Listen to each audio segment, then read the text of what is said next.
টেস্টিস বা অন্ডকোষের চারপাশে যেই ভেইন বা শিরাগুলো আছে, এই শিরার ভাল্বগুলো দুর্বল হয়ে যাওয়ার কারণে যাদের ভেরিকোসিল ডেভেলপ করেছে তাদের জন্য কার্যকর হোমিওপ্যাথিক মেডিসিন ক্যালকেরিয়া ফ্লর।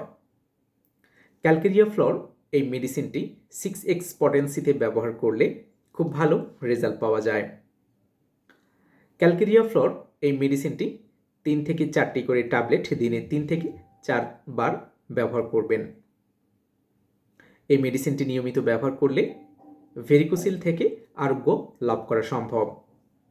আমার দর্শক শ্রোতাদের কাছে আমি অনুরোধ করব, যে কোনো মেডিসিন সেবনের পূর্বে অবশ্যই একজন অভিজ্ঞ হোমিও চিকিৎসকের সাথে পরামর্শ করে রোগের ধরন এবং লক্ষণ হিসেবে মেডিসিন সেবন করবেন। এতে খুব ভালো রেজাল্ট পাবেন এবং দ্রুত রিকভার করতে পারবেন। সুস্থ থাকুন, ভালো থাকুন। স্বাস্থ্য বিষয়ক যে কোনো পরামর্শের জন্য টিটিএস হোমিও মেডিকেয়ারের সঙ্গে থাকুন। ধন্যবাদ সবাইকে।